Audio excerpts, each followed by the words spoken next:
더불어민주당은 사무총장의 이재명 후보 측근인 김영진 의원을 임명하는 등 당 쇄신과 이 후보 친정체제 구축에 속도를 내고 있습니다.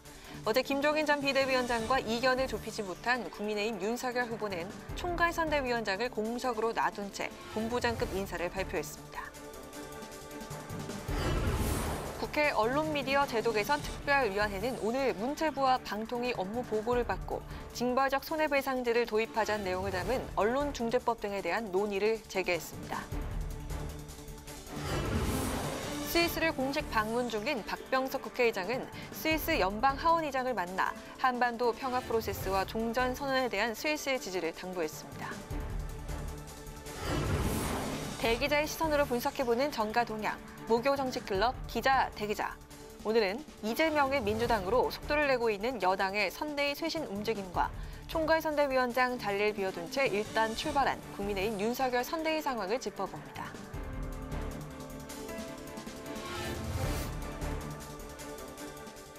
여러분 안녕하십니까? 11월 25일 의정종합뉴스 뉴스엔 시작하겠습니다. 전권을 위임받은 이재명 더불어민주당 대선 후보가 처음으로 주요 당직 인선을 단행했습니다. 사무총장의 김영진 의원 등 이 후보의 최측근이 임명됐는데요. 이 후보의 당 장악력이 높아졌다는 평가가 나옵니다.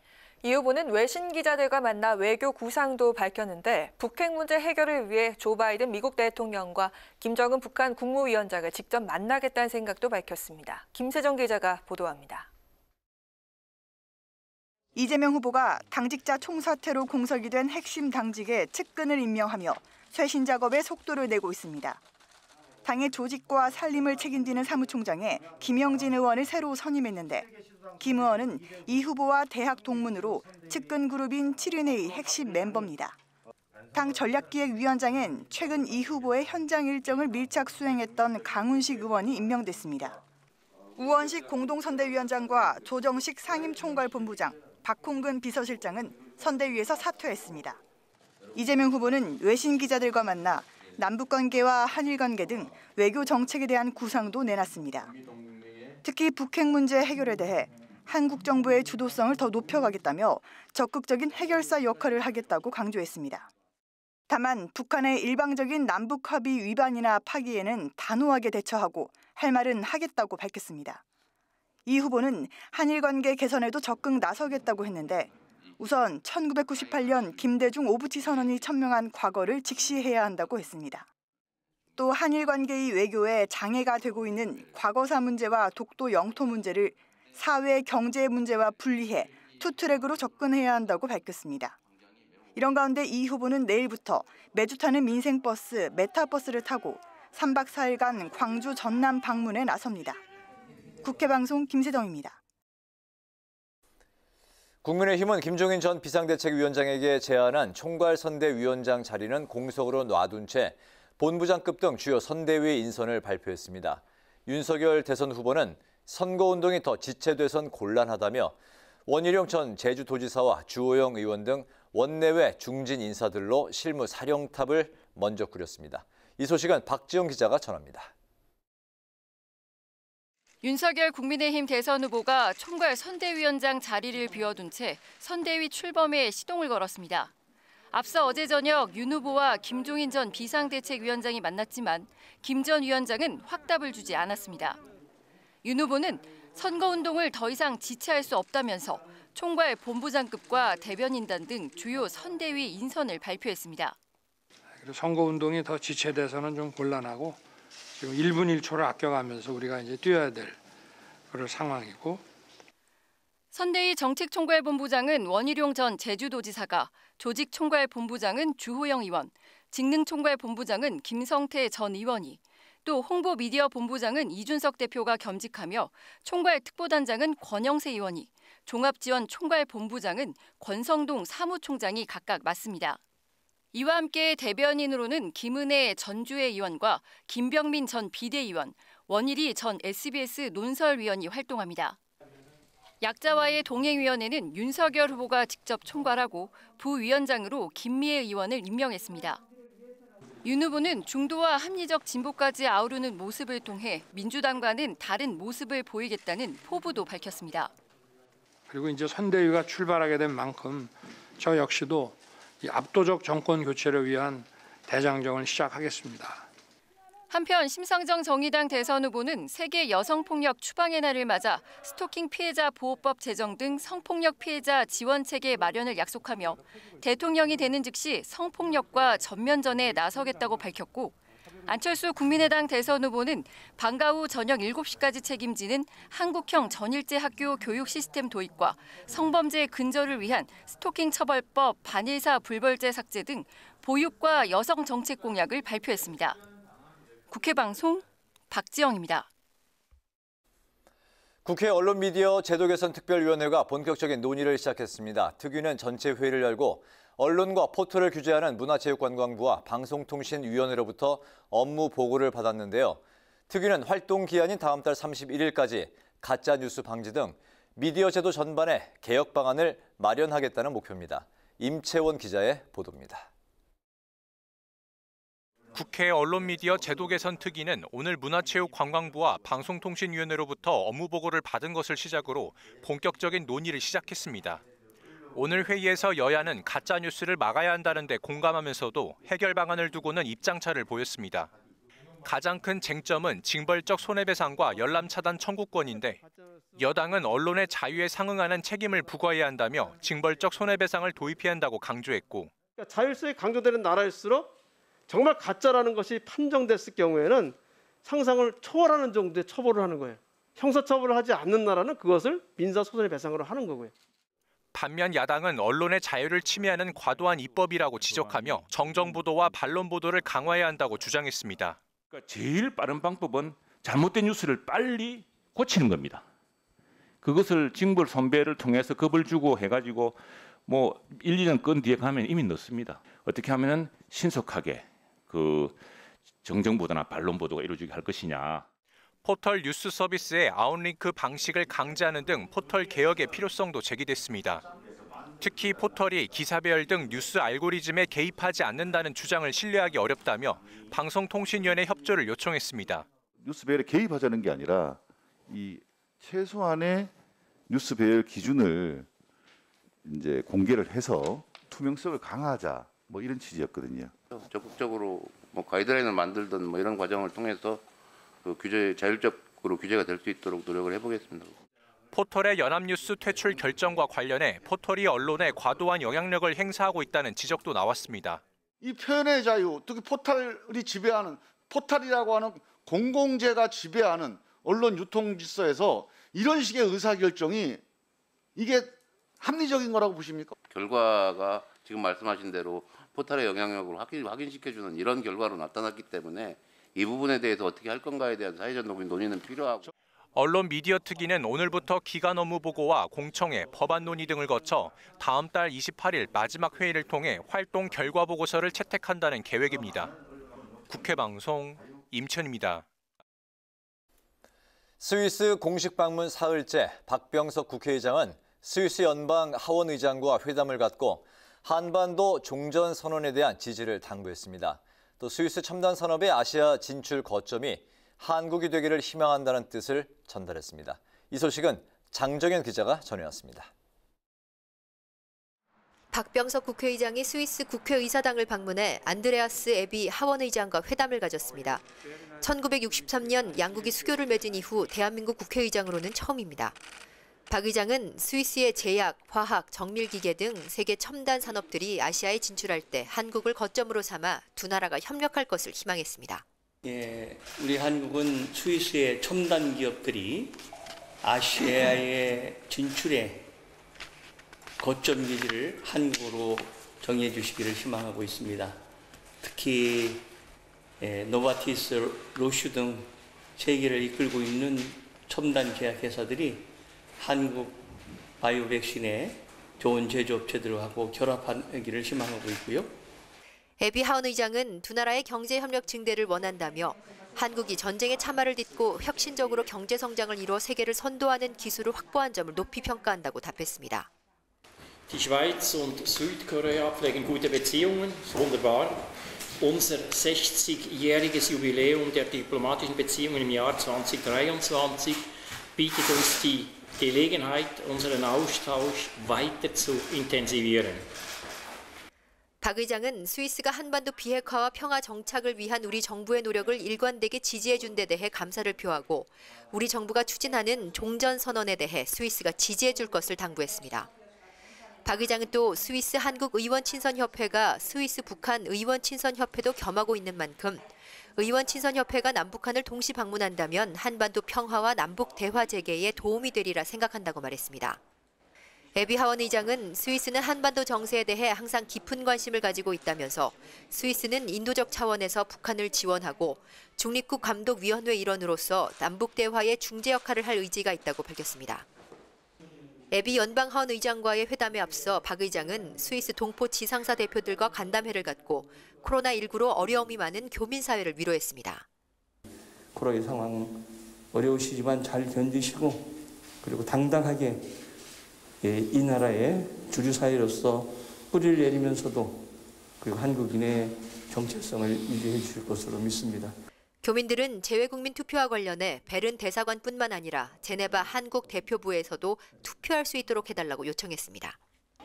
한국과 스위스 첫 국회의장 회담을 마친 박병석 의장은 현지 시간으로 25일 국제노동기구를 방문해 차기 ILO 사무총장에 도전하는 강경화 전 외교부 장관에 대한 지원 활동에 나설 것으로 전망됩니다. 스위스 베른에서 국회방송 장장현입니다. 공무 집행 중 부상을 당하는 경찰과 소방관들이 해마다 늘고 있습니다. 위험에 노출돼 어깨가 부러지거나 암에 걸려도 인과관계를 스스로 입증해야 되는데요. 이들을 보호할 법적 지원책 논의를 위한 토론회가 국민의힘 서범수 의원 주최로 열렸습니다. 강민지 기자가 취재했습니다. 최지연 경장은 5년 전 주치자 재합 과정에서 어깨 관절이 파열되는 중상을 입었습니다. 치료비를 지원하는 공무원 연금공단은 비급여의 경우 20%밖에 보상해주지 않아 가족 명의의 빚까지 쌓였고 최근엔 그나마도 지원이 끊겼습니다. 아직 치료 중인 상태임에도 불구하고 많이 받았다며 더 이상 치료를 받지 말라고 일방적으로 통보를 했습니다. 그 돈만 제대로 받았더라면 제가 신용불량자가 될 일도 없었고 어머니 명의로 대출을 받아서 병원비를 갚을 일도 없었고 화재 현장 유해물질에 노출돼 질병을 얻게 되는 소방 공무원들은 직접 현장에서 피해를 입은 게 아니라 공무상재해를 입증받기가 더 어렵습니다. 이 모든 인과관계를 우리가 직접 개인이 너네가 아쉬우면 해봐라 라고 정부가 얘기한다면 실은 이건 의료계에서도 잘 입증을 못하는 거거든요. 질병과 업무 사이의 연관성을 피해 당사자가 직접 증명해야 되다 보니 공무상재해 인정 비율은 점차 낮아지고 있는 추세. 전문가와 현직 경찰 소방관들은 치료와 생활 안정을 위해 우선적으로 지원금을 지급하고 향후 문제가 될 경우 회수하는 공상 추정 제도를 도입해야 한다고 강조합니다. 또 입증한다는 걸 많은 공무원이 우리 공상 순직의 반이 경찰 소방인데 입증한다는 것은 많은 시간도 소요되고 비용도 감당하기가 어려워요. 토론회에 참석한 국민의힘 이준석 대표는 경찰 소방 공무원들이 시민 보호에만 집중할 수 있도록 국가가 공무상재해를 책임지도록 하는 법안을 당론으로 추진하겠다고 밝혔습니다. 그리고 공무 중에 발생한 모든 손실과 그리고 피해에 대해 가지고는 국가가 최대한 책임질 수 있도록 하는 것을 우리 당의 당론으로 삼아서 입법과 그리고 실질적인 조치들을 할 수 있도록 그렇게 하겠습니다. 이 같은 내용의 공무원 재해보상법을 지난해 11월 오영환 의원이 대표 발의했지만 1년간 소관상임위인 행정안전위원회에 계류된 상태입니다. 시민안전을 주 업무로 하는 경찰과 소방관들. 업무를 수행하다 다치는 경우가 많지만 법적 규정이 미비해 육체적 고통은 물론 치료비와 입증 책임의 걱정 속에서 매일 일하고 있습니다. 국회방송 강민지입니다. 더불어민주당이 범여권 인사에 대한 검찰의 고발 사주 의혹과 관련해 당시 검찰총장이었던 국민의힘 윤석열 대선 후보와 김웅, 정점식 의원 등을 공수처에 고발했습니다. 민주당 박주민, 김용민 의원 등은 공수처에 고발장을 접수하며 고발장이 작성, 전달된 후 다시 검찰에 접수돼 처리되는 전 과정을 통제할 수 있는 사람은 당시 윤 총장밖에 없다고 주장했습니다. 그러면서 고발 사주 의혹은 검찰총장의 지시 여부가 본질인데 윤 후보에 대한 조사 없이 결론을 내선 안 된다며 거듭 윤 후보에 대한 철저한 수사를 촉구했습니다. 국민의힘이 윤석열 후보 유세차에서 울려 퍼질 선거 노래를 자유롭게 기획해달라며 대국민 선거음악 공모에 나섰습니다. 이준석 대표는 자신의 SNS에 대한민국에 윤석열을 모르는 사람은 없다며 윤석열만 반복적으로 외치는 후크송이 아니라 노래로 후보의 생각이 스며들게 하기 위한 것이라고 설명했습니다. 이어 창작곡도 누군가의 음악을 재해석한 리메이크곡 등 뭐든 좋다며 시민들에게 직접 응모받아 선정하겠다고 밝혔습니다. 국회 국방위원회 법안심사소위원회가 국위를 선양한 대중문화예술인이 군입대 대신 봉사활동 등으로 병역을 대신할 수 있도록 한 병역법 개정안, 이른바 BTS 법안을 심의했지만 결론을 내리지 못했습니다. 일부 위원들은 방탄소년단이 유발하는 경제적 파급 효과 등을 고려해 병역 특례 기회를 줘야 한다고 주장했지만 대다수 위원들은 병역에 민감한 국민 여론을 고려해 충분한 논의가 필요하다고 말하면서 의결이 불발됐습니다. 국방위 관계자는 여야를 가리지 않고 찬반이 엇갈리고 있어 향후 공청회 등 공론화 절차를 갖기로 했다고 전했습니다.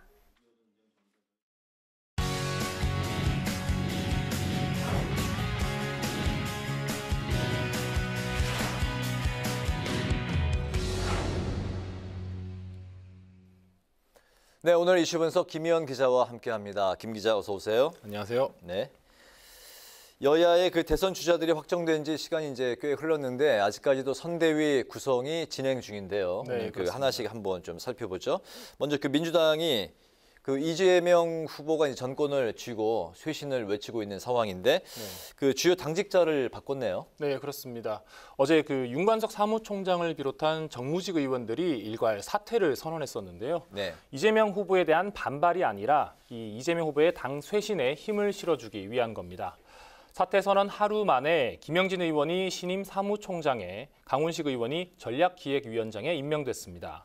김 의원의 경우 이 후보의 중앙대학교 후배로 최측근 인사로 분류됩니다. 네. 김 의원은 정성호, 김병욱, 임종성, 문진석, 김남국 의원 그리고 이규민 전 의원까지 이 후보의 측근 인사로 이른바 7인회의 핵심 멤버입니다.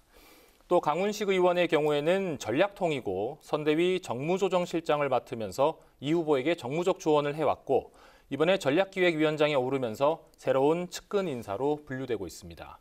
이 후보가 이렇게 친정체제를 구축하면서 당 장악력이 커진 만큼 7인회의 좌장이자 선대위 총괄특보단장인 정성호 의원이나 화천대유 TF 단장으로 야당의 공세를 펴고 있는 김병욱 의원 등이 전면 배치될 가능성이 커 보입니다. 네네.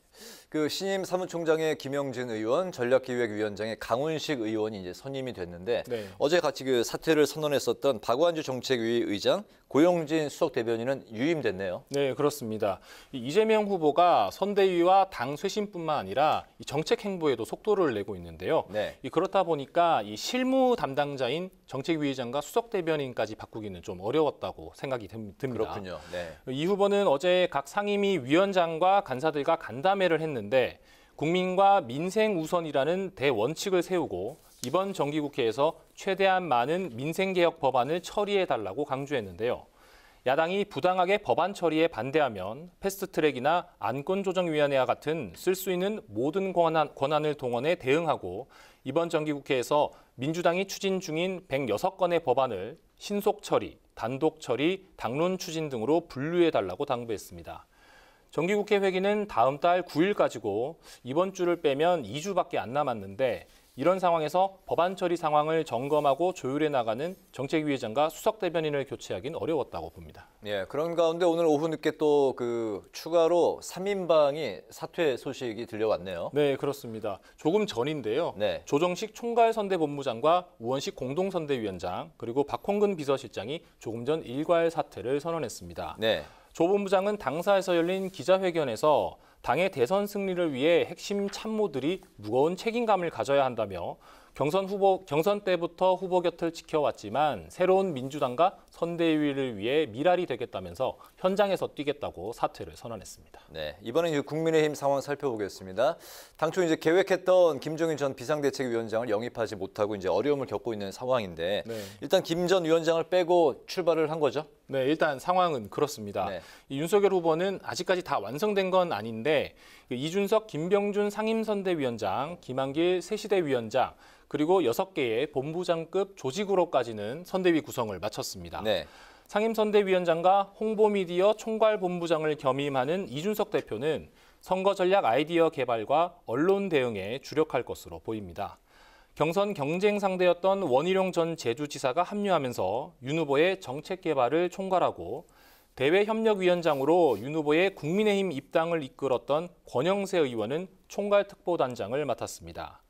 친윤계 핵심 중진이자 당대표 선거를 치르면서 전국 조직을 다뤄본 경험이 있는 주호영 의원은 조직총괄본부장에 발탁됐고 국민의힘 전신인 자유한국당 때 원내대표로서 단식 농성으로 드루킹 특검을 관철했던 김성태 당 중앙위원회 의장은 당연직으로 본부장에 들어갔는데 직능 총괄을 맡게 됐습니다.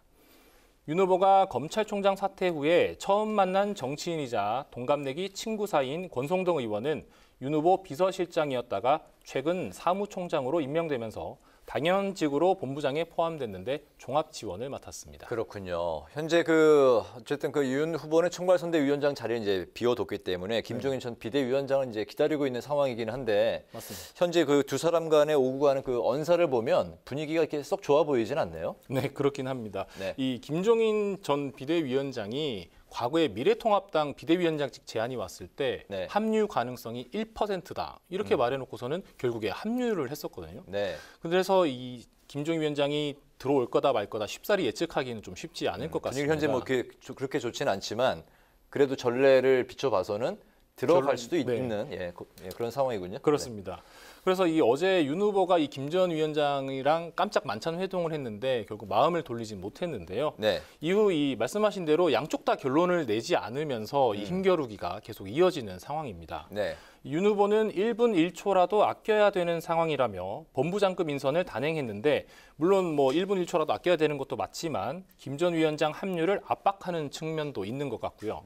또 김 전 위원장에게 최후 통첩을 했냐는 취재진의 질문에는 윤 후보가 더 이상 김종인 박사님과 관련된 얘기는 안 하겠다며 회피했습니다. 그 호칭이 갑자기 또 박사님으로도 바뀌었네요. 그 양반은 좀 아니다. 박사님 정도로만. 그래서 알겠습니다. 김 전 위원장의 현재 반응은 어떤 건가요? 이 어제 회동 이후에 윤 후보와 김종인 전 비대위원장 취재진이 계속해서 물어봤는데 묵묵부답이다 보니까 이 추측성 언론 보도들이 나오고 있는데요. 김 전 위원장은 밖에서 돕겠다고 한 적이 없다며 일부 보도를 부인했고 윤 후보 측이 최후 통첩을 했다는 보도에 대해서는 오늘로 끝을 내면 잘 됐다. 자꾸 말을 만들면 서로 기분만 나빠진다고 불쾌감을 나타냈습니다. 합류 가능성에 대해서는 어제 입장을 다 전달했고 더 이상 물러나지 않겠다며 시간이 해결할 것이라고 덧붙였습니다. 이 김 전 위원장이 윤 후보에게 이야기한 입장이 정확히 어떤 내용인지 좀 더 알아봐야겠지만 이 정권은 아니더라도 강력한 권한이 있는 총괄선대위원장을 원했는데 이 김병준, 김한길 이른바 이 3김 체제에 대한 불만인 것으로 추측이 됩니다. 어쨌든 이 선대위 구성 상황이 이제 난항을 계속 겪으면서 당내에서도 불만의 목소리가 나오고 있는 것 같아요. 네, 그렇습니다. 이 민주당은 이재명 후보를 확정하고 난 후에 22일 조금 넘겨서 선대위를 출범했는데요. 그런데 지금 국민의힘 같은 경우에는 윤석열 후보를 확정하고 난 후에 오늘이 딱 20일째인데 이 경선 경쟁 상대였던 다른 후보들과 원팀 구성도 안 되고 있고 선대위 마무리도 지금 잘 안 되고 있는 상황인데요. 이 민주당이 당초 이 메머드급 선대위를 구성했다가 지지율 정체를 겪으면서 이재명 후보가 정권을 잡고 실무진 위주의 경량화 그리고 청년들을 전면 배치하고 있는데요. 국민의힘은 이와 반대로 경륜과 경험 위주의 인사로 구성하면서 메머드급 선대위로 가고 있는데 당내 쇄신론도 나오고 있습니다. 국민의힘 대변인 선출 토론 배틀에서 우승하면서 이준석 대표의 청년 돌풍을 이어갔던 임승호 대변인은 매일 선대위 명단에 오르내리는 분들의 이름이 어떤 신선함과 감동을 주고 있냐며 불과 몇 개월 전만 해도 활력 넘치던 신선한 엔진이 꺼져가는 느낌이라고 비판했습니다.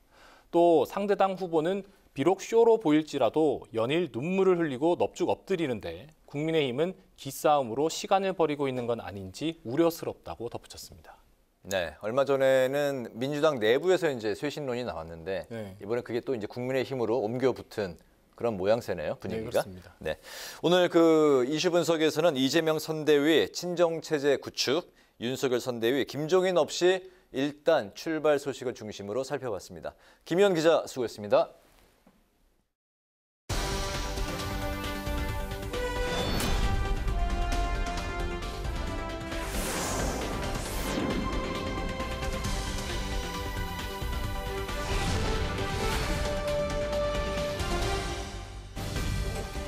강하락의 정치톡 시간입니다. 11월 25일 사람들의 시선을 끈 정치 뉴스 만나보시죠. 오늘의 첫 번째 정치톡, 부적절했던 그 양반입니다. 총괄선대위원장으로 합류할 것이냐 말 것이냐, 국민의힘 윤석열 후보와 김종인 전 비대위원장이 어젯밤까지 긴급 회동을 갖고 담판에 나섰지만 여전히 결론을 내리지 못한 채 일단 선대위를 출발시켰습니다. 당 안팎에서는 김 전 위원장의 합류가 이대로 무산되는 것 아니냐는 전망도 나오고 있는 가운데 얼마 전 윤 후보가 김 전 위원장을 지칭했던 표현이 다시금 부각되고 있습니다. 지난 23일 김 전 위원장의 선대위 합류 여부를 묻는 취재진의 질문에 윤 후보가 그 양반 말씀하는 건 나한테 묻지 말아달라고 말했던 내용인데요. 당장 상대당인 민주당에서 먼저 저격하고 나섰습니다. 민주당 고민정 의원은 어제 언론과의 인터뷰를 통해 김 전 위원장은 40년생, 윤 후보는 60년생으로 20살 차이가 나고 수많은 정치적 풍파를 겪어온 원로인데 막판에 그 양반이란 말까지 듣는 말로가 너무 초라하다고 지적했습니다. 여기에 국민의힘 이준석 대표도 오늘 그 양반이란 표현은 부적절했다고 언급해서 눈길을 끌었습니다. 사실 제가 김종인 위원장의 화법을 잘 안다고 생각하는데 후보 측 인사들이 김종인 위원장을 자극하는 언사를 좀 많이 하지 않았나 그런 생각을 좀 하게 됩니다. 후보도 이 양반이라는 말을 후보가 상당히 격앙된 상태에서 그런 말을 했다 이렇게 생각하고 그래서 사실 좀 부적절한 표현이었다 이런 생각을 합니다. 윤 후보 측 인사들이 김 전 위원장을 자극하는 언사를 많이 했다. 선대위 구성을 둘러싼 윤 후보와 김 전 비대위원장 간의 갈등 원인에 대해서 이렇게 분석한 이준석 대표는 윤 후보의 그 양반 표현 역시 격앙된 상태에서 나온 부적절한 표현이었다며 아쉬움을 드러냈습니다. 어제 저녁 만남 이후 윤 후보와 김 전 위원장 모두 서로에 대한 언급을 삼가며 또 한 번 냉각기를 갖는 모습인데요. 거친 표현 속에 담겨있던 서운한 감정을 풀고 극적으로 합류할지 아니면 각자의 길을 가게 될지 좀 더 지켜봐야겠습니다. 이어서 오늘의 두 번째 정치톡은 대변인들의 쓴소리입니다. 정당의 대변인이라고 하면 당의 공식 입장을 대신해서 전하는 그야말로 얼굴이라고 할 수 있죠. 그런데 시대가 변하고 세대가 달라지면서 당 대변인들도 이전과는 좀 달라진 분위기입니다. 특히 MZ세대라고 일컬어지는 젊은 대변인들이 당 내부를 향해서 거침없는 쓴소리와 자성의 목소리를 내면서 변화를 주도하고 있습니다. 더불어민주당 청년 대변인 출신으로 이번에 청년 선대위를 이끌게 된 권지웅 공동위원장. 어제 청년 선대위 출범식에서 첫 일성으로 당을 향해 꼰대짓 그만하라고 목소리를 높였는데요. 그러면서 당내 의원을 향해서도 적극적인 비판에 나섰습니다. 민주당에 대한 비호감은 여전히 높습니다. 가르치려는 모습, 스스로가 대체로 옳다는 태도, 그리고 문제를 일방적으로 규정하는 모습이 꼰대의 이미지를 벗어나지 못합니다. 조금 구체적으로는 최근에 아이를 낳은 여성과 낳지 않은 여성을 비교하는 식의 글을 올린 의원도 계셨잖아요. 저는 그런 것들은 아주 부적절했다고 생각합니다. 얼마 전 민주당 한준호 의원이 이재명 후보 부인 김혜경 씨와 윤석열 후보 부인 김건희 씨를 자녀 유무로 비교하면서 영부인의 국격을 언급해 논란이 됐었죠. 권 위원장은 민주당의 꼰대짓 사례로 이 얘기를 거론하며 아주 부적절했다고 지적했습니다. 국민의힘에선 최근 진통을 겪고 있는 선대위 구성을 놓고 당 대변인들의 쓴소리가 나오고 있습니다. 토론 배틀을 통해 당 대변인으로 선출된 임승호 대변인은 어제 페이스북을 통해 선대위 구성 과정에서 어떤 신선함과 감동도 없다고 직격탄을 날렸는데요. 신인규 상근 부대변인도 오늘 페이스북에서 지금 선대위 모습은 이미 다 이긴 듯한 모습이고 전략은 전혀 보이지 않는다고 혹평하며 2030 청년 유권자들의 마음이 심각하게 떠나가고 있는데 국민의힘은 어떤 노력을 보이고 있나라고 자성의 목소리를 냈습니다. 당의 나팔수 대신 쓴소리를 자처하고 나선 여야의 젊은 대변인들, 이들의 뼈아픈 지적이 과연 당 변화의 물꼬를 틀 수 있을까요? 지금까지 강하락의 정치톡이었습니다.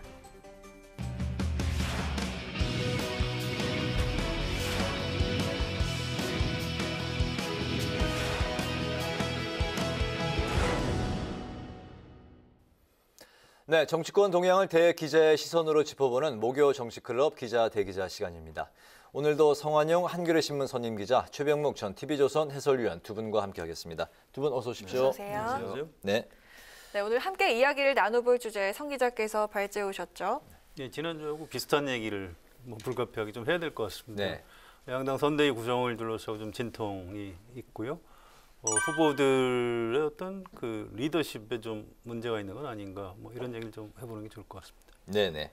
지난주에 이어서 이번 주에도 여야 선대위 문제가 계속되고 있는데 관련해서 이제 이야기를 풀어가 보도록 하겠습니다. 먼저 그 민주당부터 살펴보면 이재명 후보의 적극적인 변화가 먼저 이렇게 눈에 띄는데요. 이재명의 민주당으로 만들겠다, 새로운 민주당으로 만들겠다 이렇게 이제 구호처럼 외치고 있는데 이재명 후보가 그리는 이재명의 민주당, 새로운 민주당, 그 어떤 게 핵심입니까?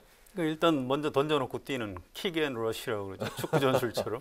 일단 다급하니까 이재명의 민주당으로 바꾸겠다. 제목부터 이제 던져놓고 내용을 채워나가는 그런 장면을 보고 계신 겁니다. 아무튼 이재명 후보의 절박감 같은 게 있어요. 문재인 대통령, 문재인 정부, 더불어민주당.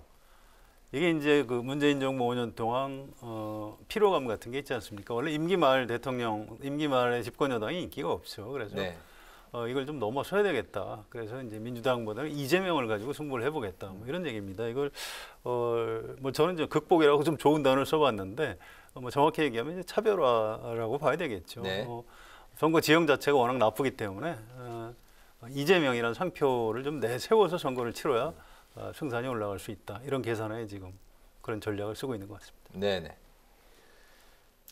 글쎄요. 근데 이제 이재명의 민주당이라고 하는데 그거의 핵심이 뭔지는 이재명 후보가 지금 설명을 안 하고 있어요. 지금 채워나간다고 했는데 네. 앞으로 이제 뭘 채워나갈지는 모르겠으나 저는 오히려 지금 그 민주당 지지율 정체 또는 이재명 후보 지지율 정체의 핵심은 이재명 후보 본인한테 있다고 보거든요. 네. 그러니까 이재명의 민주당을 만드는 거와 민주당의 이재명과 무슨 그렇게 큰 차이가 있는가? 그거는 앞으로 이제 이재명 후보가 그게 어떤 차이가 있다는가 하는 것을 유권자들한테 설명하고 그 설명하는 부분이 유권자들한테 아 그래 저 말이 맞을 거야 라는 공감을 얻을 때는 혹시 모르겠으나 지금 현재는 초기라서 그런지 네. 이재명의 민주당을 과연 어떤 가치, 어떤 기준으로 채워나갈 것인가. 왜냐하면 밖에서 볼 때 민주당의 문제점은 그동안에 뭐 내로남불이라든가 무슨 사건만 터지면 남 탓한다든가 뭐 이런 거였거든요.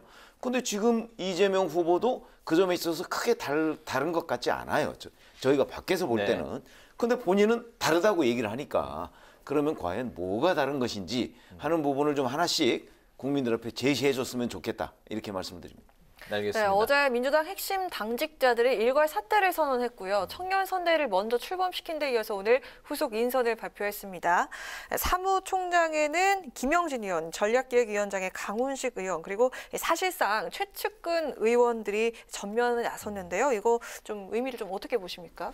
글쎄요. 원래는 이제 별동대 얘기를 해가면서 기민하게 대응하지 못했다 이런 지적을 하지 않았습니까? 네. 그런데 지금 그 자기 뭐 대학 동문을 뭐 사무총장에 임명하고 그다음에 이제 본인하고 아주 가까웠던 경선 때부터 가까웠던 네. 사람을 전략기획위원장에 임명하고 하는 것을 보니까 결국 별동대라는 걸 별도로 두지 않고 선대위를 별동대처럼 운영하겠다는 것 아닌가 뭐 이런 느낌이 들어요. 네. 뭐 그러나 뭐 이름을 별동대로 붙이든 뭐로 붙이든 그건 중요한 게 아니고 예. 과연 어떤 기능을 후보와의 관계에서 할 것인가 저는 이게 중요하다고 보거든요. 그런 관점에서 보면 현재 그 본인과 아주 가까운 사람 이런 사람을 선대위 주요 요직에 배치했다는 것을 보면 과연 지난 선대위와 얼마나 다르게 기민하게 대응할 수 있을 것인지 그것도 좀 지켜봐야 할 대목이다 이렇게 봅니다. 네네. 오후에 민주당에서 약간 브리핑을 했는데요. 지금 본부가 16개 정도가 있다고 합니다. 네. 왜 그렇게 많은지 저도 잘 모르겠는데 아무튼 그걸 6개에서 7개 정도로 줄이겠다 이렇게 얘기를 하고요. 좀 전에 조정식, 우원식, 박홍근 이렇게 세 분이 사퇴했죠. 네네. 이게 이분들이 경선 때 도와줬던 사람들인데 자기들의 기득권을 주장하지 않고 사퇴하겠다 이런 얘기입니다. 이재명 후보는 이런 특징이 있어요. 이분은 국회의원을 이제 안 해봤기 때문에 민주당 안에서도 이제 비주류에 속하고요. 더구나 의원들하고 그동안 많이 접촉을 했지만 사실은 그렇게 친밀하지는 않습니다. 국회의원들도 이제 동료의식 같은 게 있는 건데 동료는 네. 아닌 거죠. 그래서 선대위를 슬림화한다고 해도 과연 이제 이재명 후보하고 얼마나 가까운 사람들을 찾아서 배치할 수 있을까? 좀 당내 회의적인 시각 같은 게 있는데요.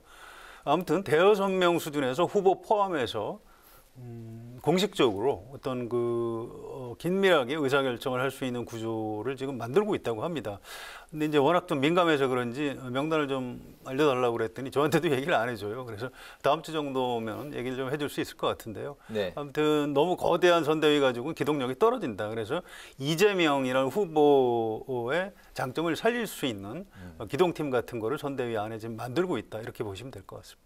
네, 알겠습니다. 이제 그런 가운데 당내에서는 이제 중도층 확장을 위해서 조국의 강을 건너야 된다. 그리고 열린민주당과 합당은 방향이 잘못된 거다. 이런 비판의 목소리가 또 나오고 있습니다. 이재명 후보가 조국 전 장관 문제에 선긋기를 했다. 뭐 이런 평가도 나오지만 어제 저희 프로그램에 출연했던 최민희 전 의원 같은 경우는 꼭 선긋기를 한 거라고 볼 수는 없다. 또 이렇게 또 언급을 한 분도 계시는데요. 어쨌든 앞으로 이제 민주당의 노선과 또 조국의 강 문제 앞으로도 계속 논란으로 이어질지 두 분은 어떻게 보십니까? 별로 그럴 것 같지 않습니다. 이거는 제가 그렇게 길게 말씀드릴 일도 아닌 것 같아요. 네. 민주당 안에서 이제 조응천 의원 정도가 조국의 강을 건너야 한다. 그런 얘기인데 그렇다고 이제 조국 전 장관이 뭔가 좀 잘못됐다 이렇게 비판을 한다고 해서 그러면 그 당시 검찰총장이었던 윤석열 후보가 잘했다는 거냐? 그건 또 전혀 아니거든요.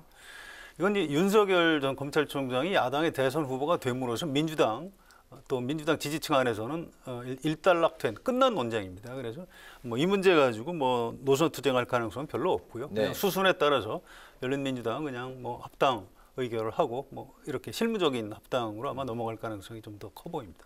네네. 그렇죠. 아니 민주당 내에서 저게 문제가 될 소지는 저도 별로 없다고 생각을 합니다. 왜냐하면 민주당 내에서 조국의 강을 건너자 이렇게 얘기를 새롭게 꺼낼 이유는 없거든요. 그러나 이제 대선 본선이 되면 사실은 이 조국 전 장관 문제가 공격을 받을 소지는 상당히 있어요. 특히 이재명 후보가 이제 조국 사태 당시에 침묵을 했거든요. 그러면 본인이 공정을 내세우면서 어찌 보면 공정과 가장 먼 거리에 있다고 평가를 받는 국민들로부터 평가를 받는 조국 전 장관 문제에 대해서 침묵을 했다는 것은 굉장히 공격받을 소지가 많아요. 그러니까 공격을 받으면 어떤 식으로든 대응을 해야 되겠죠. 이렇게 되면 이제 결국 다시 조국 사태라는 것이 수면 위로 올라올 수밖에 없고 그 과정에서 보면 또 우리가 잘 아시지만 열린민주당이라는 게 결국은 조국 수호 세력하고 상당히 겹치는 부분이 많지 않습니까? 그러면 이제 그 부분도 또 함께 공격 대상이 되는 거죠. 그렇게 되면 이 열린민주당과의 합당 문제도 결국은 국민의힘 후보, 그러니까 윤석열 후보에 의해서 공격 대상이 되고 이제 이재명 후보는 아마 방어하는 입장이 될 수밖에 없을 것이다. 그런 관점에서 다시 불거져서 수면 위로 떠오를 가능성이 있다. 이렇게 봅니다. 네. 네, 국민의힘은 어제 저녁 윤석열, 김종인 두 사람이 긴급 회동을 했습니다만 결국 김 전 위원장의 선대위 합류 여부를 결정짓지 못하고 총괄선대위원장 자리만 비워둔 채 개문발차했습니다. 오늘 오전 최고위원회의에서 있었던 윤 후보 목소리 잠시 듣고 이야기 이어가겠습니다. 선거운동이 더 지체돼서는 좀 곤란하고 1분 1초를 아껴가면서 우리가 뛰어야 될 그런 상황이고 선대위가 출발하게 된 만큼 저 역시도 압도적 정권 교체를 위한 대장정을 시작하겠습니다. 네, 윤석열 후보가 이제 일단 출발한다고 이제 선언을 했는데 김종인 위원장은 오늘 그건 자기네들이 알아서 할 일이지 내가 관계할 필요가 없다 이렇게 이제 또 이야기를 했습니다. 어제 회동 이후에 오히려 더 좀 약간 서로가 감정이 상한 듯한 격앙된 그런 언사들을 주고받았는데요. 그렇다면 이대로 이제 김종인 전 위원장의 합류는 물 건너 갔다고 봐야 되는 것인지 먼저 최 의원님 의견부터 들어볼까요? 그렇죠. 그러니까 일부 언론 보도가 이제 윤석열 후보 측이 최후 통첩을 했다. 이런 거 가지고서 아마 김종인 전 위원장이 또 상당히 기분이 상했었던 모양이에요. 그러나 그거는 사실은 윤석열 후보 본인의 말은 아니거든요. 그러니까 뭐 누가 어떤 얘기를 했는지는 모르겠으나 이제 그런 거에 이 감정이 상하기 시작하면 사실 다시 융합하기가 쉽지가 않죠. 그러나 어찌됐든 간에 주변에서 사실은 이 두 사람의 이 밀고 당기기를 좀 완화시키고 진정시키기 위한 노력은 굉장히 활발하게 지금 진행이 되고 있거든요. 그러니까 그 결론을 보기 전에 우리가 이제 이 두 사람 사이 끝났다 이렇게 예단하는 거는 좀 어폐가 있지 않나. 그래서 저는 조금 더 지켜봐야 될 대목이 있다 이렇게 생각합니다. 네네. 요새 윤석열 후보 참 힘들 거예요. 검찰총장하고 비교를 해보면 검찰총장은 이렇게 해 그러면 하죠. 영장 청구해 그러면 하고요. 수사 방향 이렇게 가 그러면 갑니다.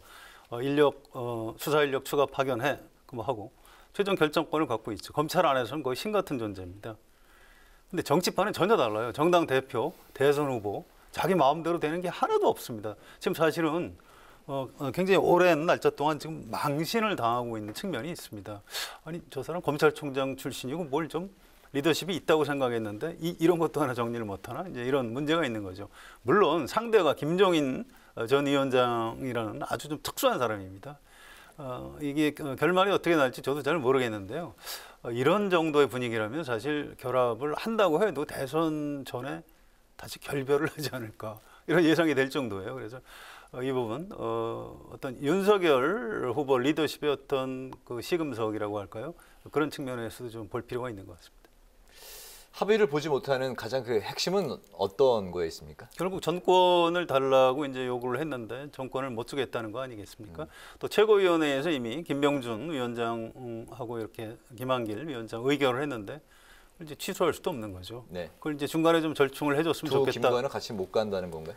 그렇습니다. 이제 김종인 위원장이 그 전에 2012년 박근혜 대통령 비대위 안에 있을 때도 마지막 순간에 박근혜 후보하고 이제 그런 문제 때문에 좀 결별을 한 일이 있습니다. 굉장히 좀 그 집념과 어떤 그 장악 욕구라고 할까요? 이런 것들이 굉장히 좀 강한 그런 좀 약간 특이한 정치인이라고 보시면 될 것 같습니다. 결국에는 전권과 그 두 김이 남아 있기 때문에 합류하지 못하는 건가요? 아니 두 김이라는 것도 결국은 전권 내에 포함되는 거예요. 무슨 얘기냐면 본인이 모든 권한을 다 가지고 그러니까 뭐 두 김이든 누구든 간에 다 자기 밑에서 자기 말을 듣도록 해야 된다. 그거를 윤석열 후보가 보장을 해달라는 거거든요. 그런데 그렇게 따지면 김병준, 김한길 이분들도 다 야당 대표하고 뭐 여당 대표하고 했던 사람들 아니겠습니까? 그 이런 사람을 김종인 전 위원장이라는 사람 밑에 두고 완전히 무슨 저 뭐 국장이 뭐 과장 다루듯이 이렇게 하도록 한다는 거는 그 윤석열 후보로서는 그것도 또 좀 어려운 얘기죠. 거기다가 김종인 전 위원장이 시키는 대로 후보도 그대로 배우처럼 왔다 갔다 이렇게만 해라 하는 거는 꼭두각시가 되라는 얘기인데 후보로서는 받아들이기 어려운 부분이에요. 알겠습니다. 그러면 그걸 적당한 선에서 타협해서 가야 되는데 지금 제가 알기로는 김종인 전 위원장은 그걸 거부하고 있는 거잖아요. 전권을 달라는 거거든요. 어쨌든 거기에서 지금 충돌하고 있는 겁니다. 전권이 현재 어쨌든 핵심인 거군요. 알겠습니다. 김종인 전 위원장이 현재 어쨌든 이런 상황에서 합류를 하는 게 그 국민의힘 선대위에 득이 될지 아니면 실이 더 많을지 두 분은 어떻게 보십니까? 양면이 있을 겁니다. 사실은 김종인 위원장 정치인 개인으로서는 윤석열 후보한테 도움이 안 될 수 있어요. 잘못하면 꼭두각시처럼 비칠 수 있고 앞으로 또 파열이 예고돼 있는 측면이 있습니다. 그런 부담이 있죠. 그런데 김종인 위원장이라는 사람은 과거부터 이제 경제 민주화 또 광주 5.18 뭐 무릎 사과 이런 식으로 국민의힘이 어떤 중도층으로 나가기 위한 합리적 보수로 진화하기 위한 어떤 상징성을 가진 인물입니다. 이준석 대표하고 같이 묶어서 이제 그렇게 보는 거죠. 근데 여기에 김종인 위원장이 끝내 합류를 안 한다는 의미는 그러면 윤석열 후보 주위에는 과거에 그 좀 약간 그 보수 쪽 사람들만 이렇게 둘러싸고 있는 것 아니냐 이런 노선에 있어서 좀 오해를 받을 소지가 있는 거죠. 아마